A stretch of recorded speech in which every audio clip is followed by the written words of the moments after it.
Dalte siapa? Ini nih, Wah. lagi viral ini. Ini nih, Daga nih.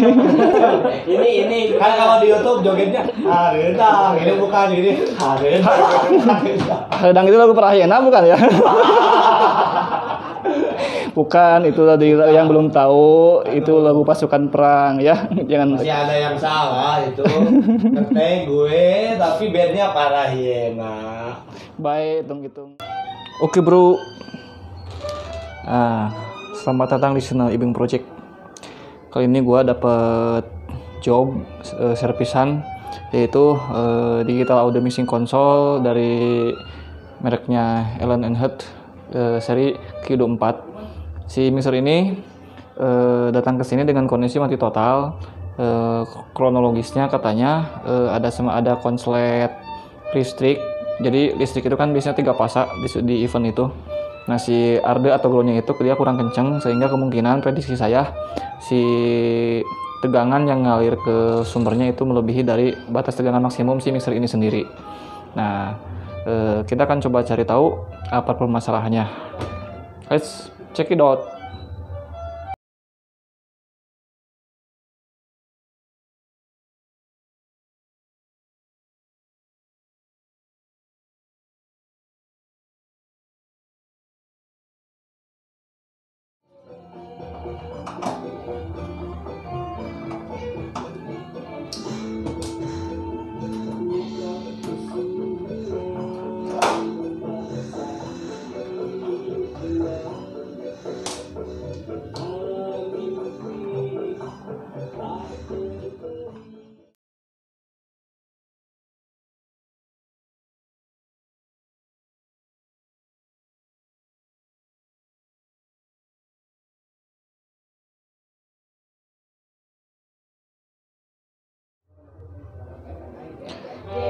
Oke, ini udah saya bongkar, dan karena katanya ini nge-short, kita akan coba dulu bongkar bagian si blok power supply-nya.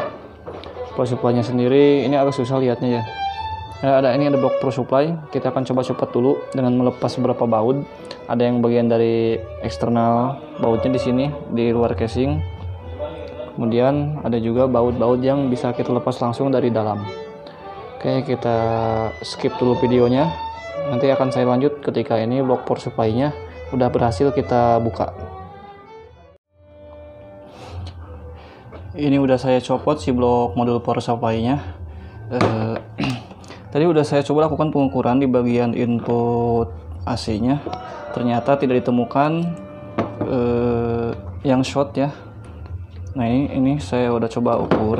Ini kalau short dia akan bunyi alat ukurnya. Ini LCD-nya udah rusak, gak apa-apa, kita mengandalkan bunyi dari ampermeter ini. Nah, ini adalah bagian input dari AC PLN-nya. Ini 3 buah pin, ground atau adanya yang ini, sehingga yang digunakan untuk tegangannya sendiri AC-nya adalah 2 buah pin ini. Nah, ini udah saya ukur, ternyata ini tidak short. Kemudian saya telusuri jalurnya ke bagian dioda bridge di sini. Mana ya? Aduh, rak lihat. Nah, oke. Ini input dioda bridge-nya yang tengah. Ini saya ukur tidak short. Kemudian saya ukur dari salah satu inputnya ke salah satu titik dioda bridge. Nah, ini nyambung, artinya dia tidak ada jalurnya bagus. Kemudian dari pin yang satunya ke sini nyambung juga, ada suara. Nah, dari sini tidak nyambung, berarti aman. Kemudian kita coba ukur di bagian output dari dioda bridge-nya. Nah, ini kan plus minusnya kita balik, tidak short juga, artinya kemungkinan si bagian MOSFET pada power supply ini tidak rusak. Tapi untuk memastikannya, ini akan coba saya kasih input tegangan langsung dari PLN, tentu saja dengan menggunakan alat anti short biar tidak jeglek kalau orang Jawa bilang. Itu sebuah lampu 100 watt yang akan kita seri dengan si power supply ini. Jadi bila nanti di bagian power supply ini ada yang short atau konslet, lampu ini akan menyala dan tidak akan terjadi trip pada MCB listrik. Sekarang ini sudah saya siapkan lampu 100 watt untuk diseri dengan input tegangan ke power supply ini, dan kita akan coba kasih input listrik dari PLN langsung. Oke. Kita lihat lampunya berkelip-kelip sebentar karena itu soft start. Dan lihat ternyata saya lihat si lampu LED indikator powernya di bagian power supply-nya dia menyala. Nah, bisa jadi ini baru asumsi saya sementara, si modul power supply ini tidak rusak. Ini kabar baik sebetulnya, jadi meminimalisir kerusakannya ya. Nah, tinggal nanti kita lakukan pengukuran di out tegangannya ini berapa volt. Sekarang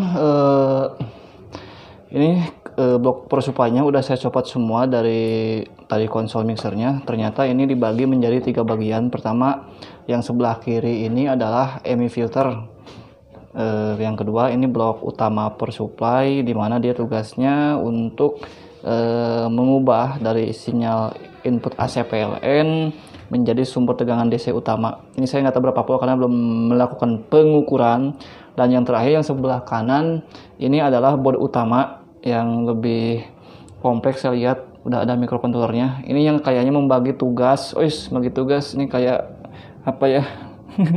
Pak polisi. Ini yang membagi tegangan ke board mixer itu sendiri. Yang tadi saya bilang sebelumnya ada tegangan 5 volt, kemudian plus minus 15 volt untuk op-amp, dan biasanya ada 12 volt dan phantom power untuk mic kondensor ataupun di iBox ataupun yang lainnya. Nah, pada saat ini udah saya running dengan di seri dengan lampu 100 watt si power supply ini, dan ternyata saya lihat di lampu 100 watt ini padam total. Artinya beban si power supply ini dia saat running seperti ini, saat standby kurang dari 100 watt. Artinya ini saya pikir tidak short ataupun tidak terjadi masalah. Ini power supply-nya normal. Tapi laporan dari user katanya si power supply ini selalu si keringnya tiba-tiba putus. Terus dia ganti, kadang nyala, kadang berapa lama di running dia putus lagi. Nah, tadi saya sebetulnya udah coba ketika sedang running seperti ini, kita akan coba cabut si input tegangan dari VLE-nya. Nah, ini akan saya cabut. Nah, kan dia mati. Nah, kalau saya ini colokkan kembali, nah, si lampu 100 wattnya dia berkedip-kedip seperti ini, dan di LED indikatornya pun dia kelap-kelip, mati nyala. Artinya memang si board ini seperti tidak stabil, kadang dia normal, kadang dia seperti nge-short atau konslet. Itu yang menyebabkan ketika kondisi seperti ini si kring selalu putus. Dan mari kita cari tahu permasalahannya. Langkah pertama untuk melakukan pencarian kerusakannya, saya mencoba mencopot si kedua buah MOSFET untuk power supply ini. Ini di sini terdapat 2 buah MOSFET, di mana posisinya seperti ini. MOSFET yang pertama ini adalah bagian untuk rangkaian VFC pada trapo yang ini satu, yang pertama power factor correction, dan kemudian ada MOSFET yang kedua untuk pendrive trapo out sekundernya ini ya, power supply utamanya. Nah, tadi saya ukur dengan apometer antara kaki dengan kaki sepertinya normal. Lalu akan saya coba ukur juga MOSFET ini dengan menggunakan tester MOSFET langsung atau smart tester.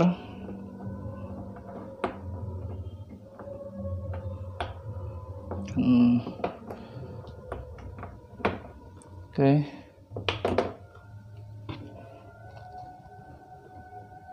Nah, di sini hasil bacaannya dia terbaca kakinya gate drain short dengan kapasitansinya 2,52 nanofarad dan VT-nya 3,4 volt. Artinya MOSFET ini secara alat ukur masih terbaca. Tapi kita harus cek si nilai C-nya ini 2,52 NF, apakah dia terlalu kecil atau enggak. Kalau dari pengalaman saya ini kayaknya terlalu kecil, ini ringan sekali MOSFET. Tapi kita akan coba nanti cek di datasheet-nya berapa. Kedua satu. Tadi saya udah coba bandingkan antara nilai yang ditampilkan oleh alat ukur dengan dari datasheet yang tadi saya lihat di internet. Ternyata nilainya memang masih mendekati nilai di datasheetnya, artinya kemungkinan si MOSFET ini kondisinya masih normal. Tapi sekedar memastikan, saya udah coba si MOSFET-nya diganti dengan MOSFET yang lain. Walaupun nilainya tidak terlalu sama, tapi secara spesifikasinya dia bisa bekerja di tegangan yang di board ini. Ini yang aslinya itu bisa kita lihat ada ferrit pinnya di kaki dry-nya ya. Nah ini ada ferritnya, masih nempel. Ini yang bawaannya. Dan bentar, ini ngeblur. Nah, ini yang penggantinya saya pasang di atas dulu karena temporary aja. Dan ini juga saya ganti dengan nilai yang lain.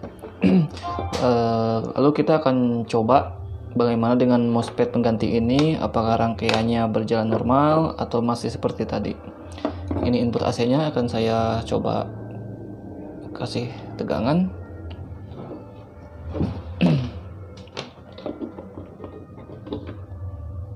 Nah, bisa kita lihat ini lampu pengamannya masih kelap-kelip, artinya kondisinya masih seperti tadi ya. Jadi bisa dipastikan kemungkinan ini kerusakannya bukan pada MOSFET-nya.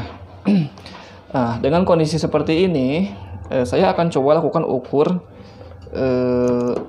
beberapa tegangan. Pertama yaitu di tegangan primer setelah dioda yang seharusnya terdapat kalau normal itu sekitar 320 volt. Itu didapat dari 220 volt AC dikali akar 4 atau 1,414 sehingga menjadi 320 volt DC.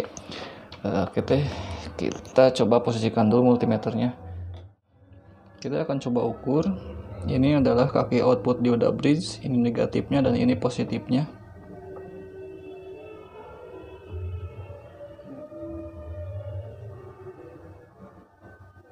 Balik. Nah, kita bisa lihat di jarum multimeter ternyata saat dia ngedrop tegangan, lampunya nyala mati gitu, ternyata si jarum multimeternya juga ikut turun naik. Artinya tegangannya memang dia drop juga. Dan terakhir kondisinya lampunya nyala terus. Oke.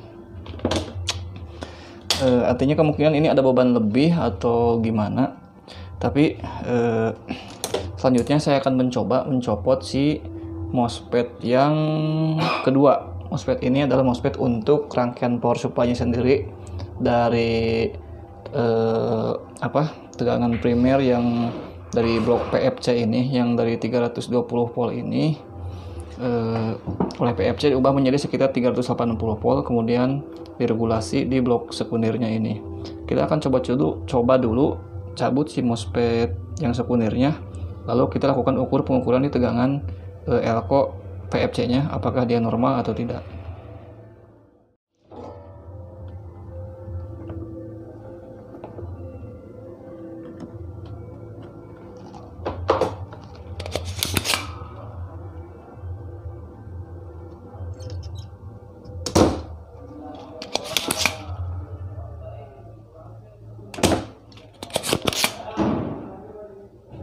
Neta.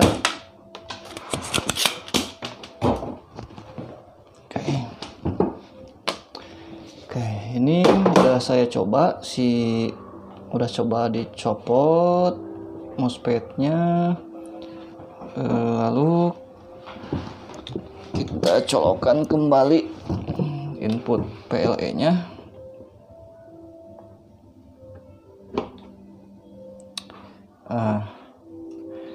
Pertama, ini udah saya colokkan si input PLN-nya. Ini lampunya tidak ada naik turun, nyala padam kayak tadi. Kenapa? Karena memang si rangkaian power supply-nya ini tidak bekerja, cuma standby. Jadi si MOSFET-nya tidak bekerja ya gitu.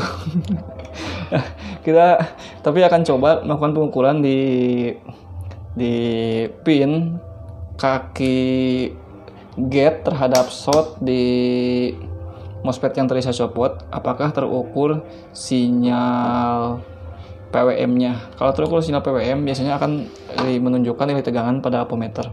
Ini agak sulit nih posisi apometernya. Bentar. Ya, saya naikkan dulu kameranya ya. Nggak kelihatan nih. Posisinya sulit ini, bentar. Posisinya sulit ini. Coba saya di sini ya. Nah, kita akan coba ukur ini kaki shotnya atau negatif, dan ini gate-nya untuk trigger.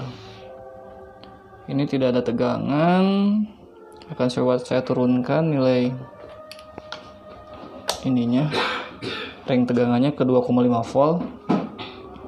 Lalu saya ukur kembali. Nah, kita bisa lihat pada saat MOSFET dicabut, si kaki gate-nya itu sinyalnya ternyata intermittent. Kadang-kadang seperti tadi, dia turun naik. Seharusnya kalau si rangkaian ini normal, dia menunjukkan sebuah nilai yang tetap, misalnya 2, sekian volt, tidak turun naik seperti ini. Dengan demikian bisa saya simpulkan ini memang bermasalah dari blok PWM-nya. Nah, sinyal selanjutnya kita telusuri dari manakah sumber sinyal PWM yang di kaki gate MOSFET ini. Nah, kalau dilihat dari segi blok rangkaiannya, ini ada transistor atenuator. Kemudian dia udah di marking di PCB-nya, terlihat ada jalur warna hitam. Ini yang bisa menunjukkan asal sumber dari sinyal PWM ke atenuator dan ke MOSFET ini. Nah, saya akan coba lakukan pengukuran di kaki tegangan untuk supply IC PWM-nya ini. Tadi udah saya coba cek di datasheetnya, ini seri IC-nya itu, lupa ya berapa. Tapi saya tahu pin yang mana yang supply tegangannya. Pin tegangannya sendiri yaitu adalah pin berapa? Pin 7 ya kalau nggak salah. Pin 6 ya, pin 6. Tegangan kerja normalnya adalah dari sekitar 11 volt sampai 28 volt. Kita akan coba lakukan pengukuran di kaki tegangannya ini. Saya akan cari dulu titik ground. Titik groundnya itu, titik minnya ini, kaki dioda bridge yang negatif. Nah, lalu kaki positifnya itu adalah yang ini nih. Nah, dia terukur, ini saya pakai skala 50 volt di ampermeternya, 50 volt. Nah, dia ternyata turun naik juga di range 12 volt sekian turun naik. Nah, secara logika, jika si IC PWM ini tanpa dikasih beban dan tegangannya sudah turun naik, kemungkinan ini tegangan utama juga drop. Cuman dropnya ini saya nggak bisa pastikan apakah dari IC PWM ini yang bermasalah menjadi berat kerjanya, perlu ampere lebih besar, atau memang dari sumber tegangan utama di VFC-nya. Nah, untuk memastikan itu, saya akan coba ukur tegangan di VFC-nya ini berapa volt. Tegangan VFC itu biasanya sampai 380 volt. Jadi yang tadi saya jelaskan, pertama input tegangan PLN itu akan diregulasi melalui dioda bridge, kemudian menjadi tegangan 320 volt DC. Nah, dari tegangan 320 volt DC dia akan di-boost menjadi 380 volt DC. Yang selanjutnya akan digunakan untuk rangkaian sekunder atau regulatornya itu sendiri. Mungkin sedikit saya tambahkan, mengapa dari tegangan regulasi DC yang 320 volt DC itu yang langsung dari PLN, kenapa di-boost lagi menjadi 380 volt DC? Kenapa nggak langsung dari yang 320 volt DC? Nah, perlu diingat bahwa komponen rangkaian elektronika khususnya yang berbasis microcontroller, di mana biasanya menggunakan tegangan DC 5 volt, itu sangat sensitif sekali dengan range frekuensi kerja yang tinggi di megahertz. Itu perubahan tegangan sedikit saja bisa mempengaruhi hasil dari kinerja si microcontroller tersebut. Nah, artinya perlu sebuah sistem regulator yang benar-benar presisi, yang tidak terpengaruh oleh naik turunnya dari input sumber listrik itu sendiri, dan dalam hal ini bersumber dari arus PLN atau arus genset. Walaupun pada event-event tertentu, biasanya kan pada event besar sih menggunakan genset, dimana kalau genset sendiri udah ada AVR-nya kan, dimana AVR itu bertugas untuk menstabilkan tegangan keluaran dari genset supaya stabil di tegangan tertentu, misalnya 230 volt. Namun lain halnya ketika kita misalnya menggunakan langsung dari input PLN. Input PLN biasanya kan turun naik, khususnya di daerah-daerah yang bukan perkotaan, turun naik menyesuaikan dengan beban tegangan dari konsumen itu sendiri. Misal pada saat siang hari tegangan PLN itu karena jarang yang pakai, dia akan lebih cenderung stabil di tegangan nominalnya, misal 220 volt. Namun misalnya ketika menjelang saat maghrib atau jam 6 sore, itu beban puncak terjadi karena semua orang berbarengan menyalakan lampu, televisi, dan yang lain-lain. Nah, di saat itulah tegangan PLN akan drop dan akan mempengaruhi tadi hasil tegangan dari hasil regulasinya. Yang tadi saya bilang, anggaplah kalau input tegangan PLN standar itu 230 volt. Kalau dia kali akar 2 menjadi 320 volt. Nah, apabila tegangan PLN itu sendiri drop, misalnya katakanlah menjadi 200 volt, di bawah 220 volt, maka otomatis hasil regulasi dari dioda bridge yang primer itu tidak akan sampai di nominal 320 volt, mungkin hanya sekitar 300 volt atau bahkan 280 volt. Tentu saja ini akan berpengaruh kepada tegangan sekunder juga yang diregulasi dengan unregulated akan menjadi turun nominalnya, dan ini tentu saja akan berpengaruh terhadap kinerja alat itu sendiri. Nah, dengan teknik menggunakan sistem PFC yang tadi saya bilang, jadi sistem PFC itu akan memboost tegangan yang dari hasil regulasi pertama yang 320 volt itu menjadi 380 volt DC, dengan catatan dia akan mencoba menstabilkan tegangannya di 380 volt DC walaupun tegangan input dari PLN turun naik. Nah, disinilah keuntungan dia akan menjadi lebih stabil. Kira-kira seperti itu. Lanjut kembali kita ke topik awal, saya akan mencoba melakukan pengukuran di tegangan keluaran out VFC yang seharusnya 380 volt DC tadi. Ini groundnya dan ini titik elko regulatornya ya. Nah, karena ini tanpa beban, dia terukur 380 volt DC.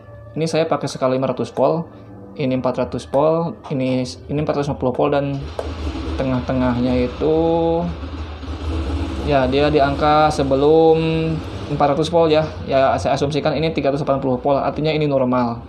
Tapi perlu dicatat, ini tanpa dipasang MOSFET, artinya memang tidak ada beban.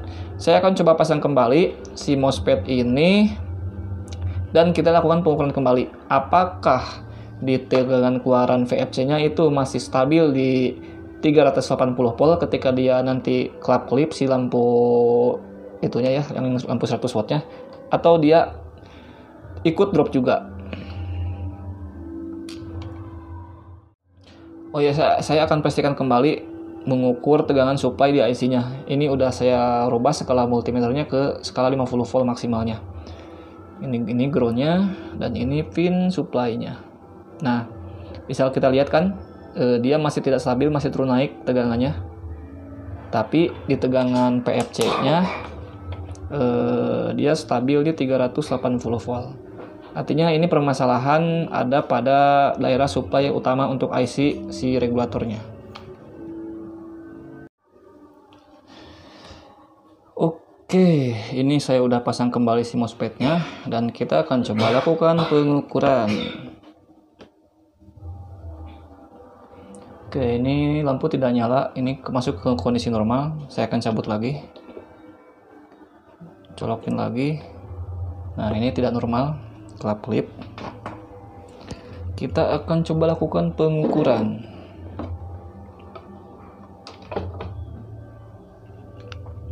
Ini groundnya dan ini hasil PFC-nya. Nah, ternyata bisa kita lihat, ternyata di out PFC-nya itu dia ikut ngedrop ya.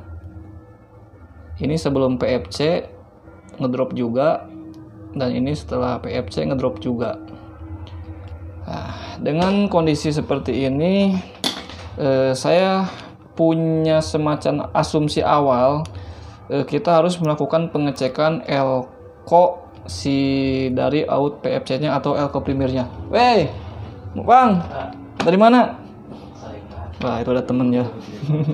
Salengka. Oke.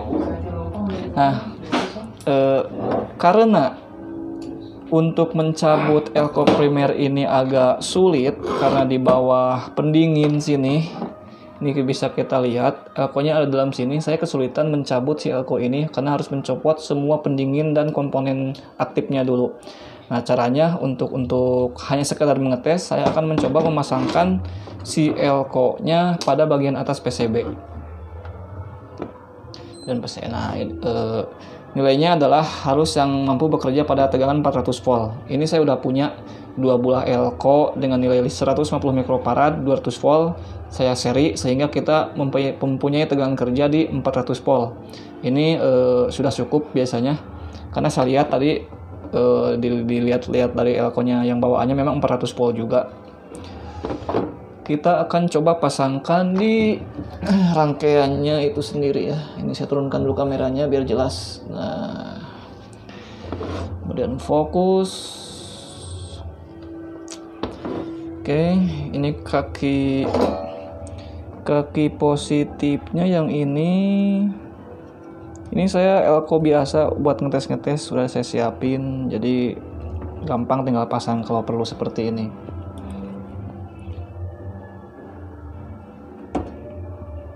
Harap diperhatikan jika ingin mengecek atau mencoba mengklon atau memparalel elko pada rangkaian PFC ini, harap diperhatikan bahwa nilainya kalau bisa sebisa mungkin sama dengan nilai bawaannya atau tidak terlalu jauh. Kenapa?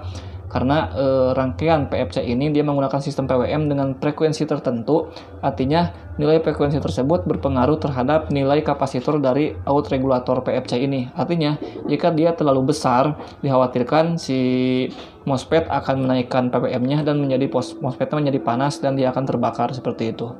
Nah, ini udah saya pasang, lalu kita akan coba hidupkan kembali si rangkaiannya. Saya cek dulu memastikan apakah elko-nya terbalik atau tidak.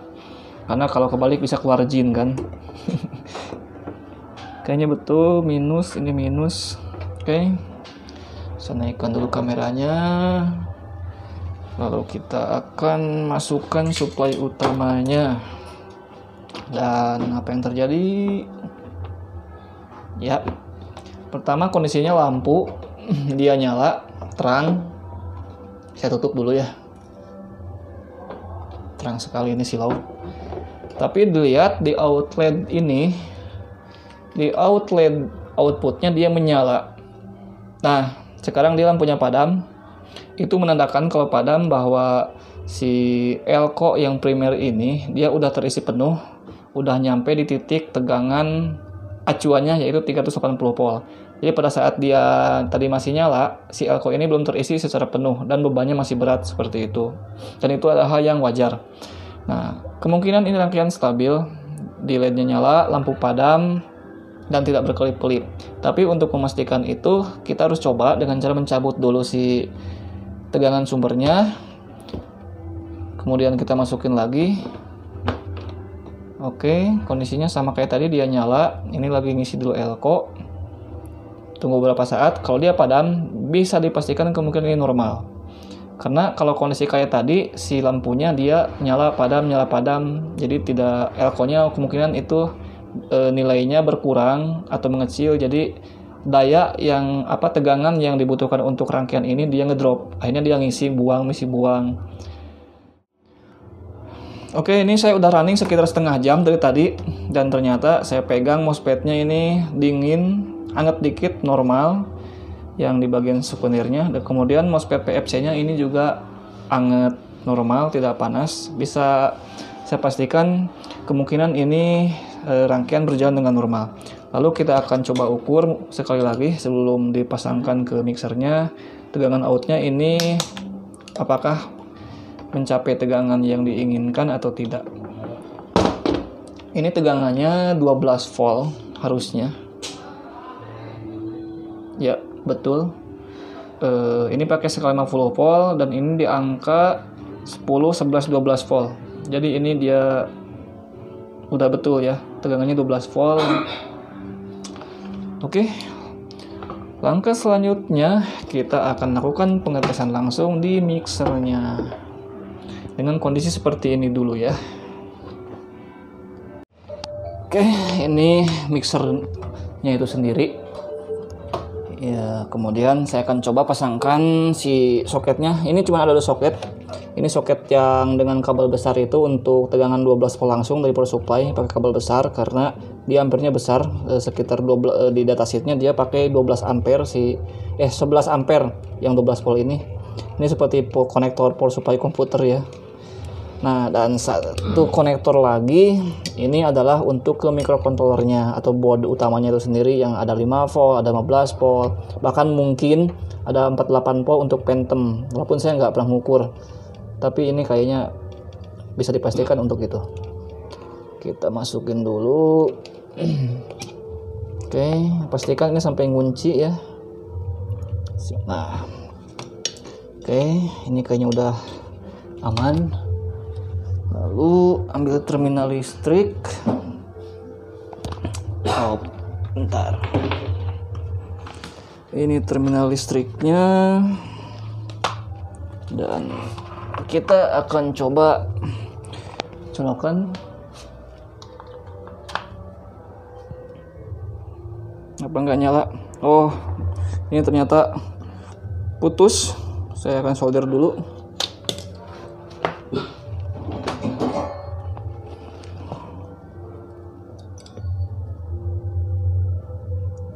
Ini mohon maaf kalau tempatnya kurang kondusif karena di ruangan bengkel saya biasanya udah penuh sama alat, udah nggak muat lagi kalau buat bongkar-bongkar alat besar seperti mixer ini ya. Ditambah di sini juga banyak teman-teman, biar agak semangat gitu. Dia ngomong sendiri ini. Kalau bikin video di sana ngomong sendiri, kadang saya merasa ada yang suka liatin, tapi pas lihat nggak ada gitu. Agak takut juga. Setidaknya kalau di sini ada teman-teman nih. Kayak tadi kan sebelumnya ada yang lagi rekaman apa. Dan ini adalah hari kedua saya ngerjain penyerpis yang ini. Oke, udah saya sambungkan. Kita coba colokan. Ya, ternyata bisa kita lihat si lampunya berkedip-kedip. Lalu kita lihat ke kondisi mixernya di sini sendiri. Dia kayak mau ngangkat tapi ngedrop lagi. Hal seperti ini biasanya disebabkan, bentar saya cabut dulu. Disebabkan karena ini masih terpasang seri dengan si lampu ini. Jadi beban ini perlu arus cukup besar, namun dia malah keserap sama lampu ini. Nah, saya akan coba si lampunya di bypass, disambungkan langsung seperti normal pada umumnya, tapi tetap saya akan menggunakan fuse ini untuk pengaman jika bila mana memang ada gagal sistem, tidak akan terjadi hal yang tidak diinginkan. Ini udah saya sambungkan langsung dan hanya mengandalkan si kering saja. Lalu kita akan coba hidupkan, colokan. Ya, dia nyala di bagian boardnya. Ya, bisa kita lihat. Kita lihat intip bagian depannya dan amazing, mixernya hidup. Kita bisa lihat bagian panel LCD-nya. Ini ngeblur ya, kenapa nggak bisa fokus? Nah, bagus. Saya akan coba pijit beberapa tombol. Dia jalan. Oke. Lalu akan saya pantau suhu MOSFET-nya sendiri. Oh, ternyata ini mulai panas. Ini wajar karena ini nggak pakai pendingin dan ini ada beban si boardnya. Oke, saya akan coba balikkan dulu ini ke semua komponen aslinya dan mengganti si elko-nya. Dan nanti kita akan coba pasangkan kembali ke board mixernya dan kita running. Tadi sudah kita coba cek ke alatnya, udah kita running dan normal. Nah, dengan teknik si elko primernya tadi kita kan paralel dengan yang ini. Nah, setelah tadi saya bongkar si pendinginnya dan ternyata didapat kapasitor dari out PFC-nya memang ternyata sudah jebol seperti ini. Artinya memang betul kerusakannya salah satunya adalah dari kapasitor si PFC ini. Kita akan coba ganti dulu si kapasitor ininya ya. Ini dengan nilai 150 mikrofarad 400 volt. Dan kemungkinan inilah yang menyebabkan selalu short ketika mixer dinyalakan atau yang berakibat si keringnya jadi mati.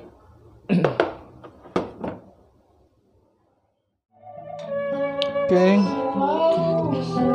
Ini saya udah pasang semua komponennya kembali sesuai bawaannya. Elko-nya juga udah saya ganti. Lalu kita akan coba untuk tes alatnya. Sebentar, saya naikkan dulu. Oke, ini terminal listriknya. Kita akan coba masukkan. Oke, dia nyala. Lalu saya akan ukur tegangannya berapa volt.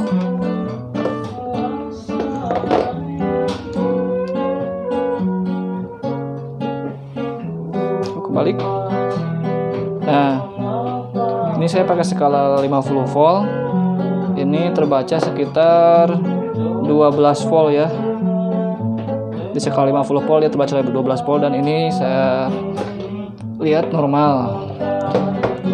Lalu kita akan coba pasangkan si board ini, power supply ini ke mixernya langsung. Cik. Halo kawan. Oke. Halo gengs. Ini udah saya pasang power supply-nya seperti semula. Udah saya baut-baut juga. Kita akan coba tes kembali dengan kondisi seperti ini sebelum kita tutup dan kita running. Dokter Lili. Sama Ibing. Ini saya colokin terminalnya. Lalu kita nyalakan. Oke. Ya. Godog, gawas anjing. Otak. Itu kepala otak apa? Ini dibeli oh iya bareng. Oke, ini kayak nyala. Kita akan coba kita coba running. Kebetulan di sini saya ada teman-teman nih. Yang lagi viral itu siapa? Ini nih, lagi viral ini. Ini nih, Daga nih. Ini kan kalau di YouTube jogetnya haredang, ini bukan ini haredang. Haredang itu lagu Prahyena bukan ya? Bukan, itu tadi yang belum tahu, itu lagu pasukan perang ya. Jangan masih ada yang salah itu. Ngeteng gue tapi bandnya Prahyena. Baik, hitung-hitung sarua saling angkat atau lagi terus lagi sarua. Nah, kalau ini lagi tim kita lagi apa nih? Jam kerja aja meta Kergitung. kalau sugan teh keunyeun desain imah eta teh. Segala toket naon. Ya, soalnya kamar itu geus mawa seseorang ali. Oh gitu. Teu beja-beja euy. Kan di tidak kayak iwal teh embung yang buru-buru ini Sebenarnya aya beja tiadi sih urang oge kamari teh. Cuman urang api-api teh apal we. Gitu. Gimana itu mau dicek nggak, Ang? Ya, kita cek dulu mixernya ya. Aduh, ya hewa ya kresek bodas euy. Oke, kita coba pindahkan dulu. Kita akan coba posisikan dulu mixernya. Pakai speaker, mikrofon untuk kita running. Karena kemarin kejadiannya menurut usernya ini kadang dia hidup tapi sekian menit dia mati gitu ya. Maka dari itu kita akan coba running dulu ya.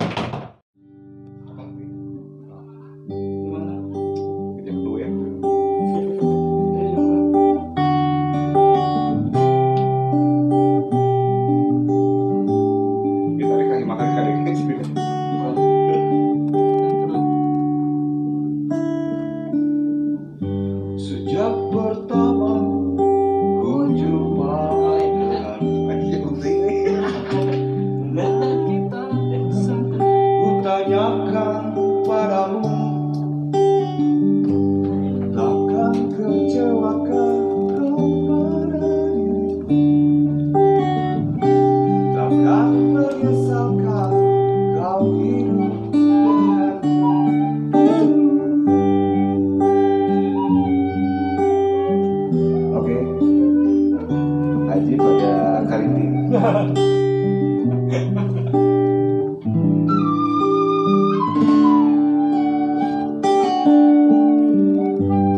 Engkau bukan yang pertama bagiku, pernah satu hati mengisi hidupku.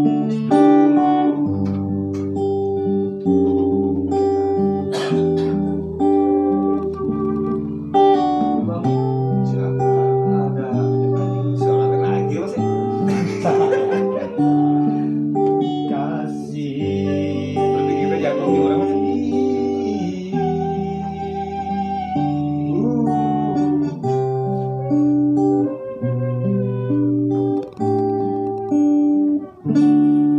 Semua terserah padamu, aku begini adanya. Ku hormati keputusanmu, apapun yang akan kau katakan. Sebelum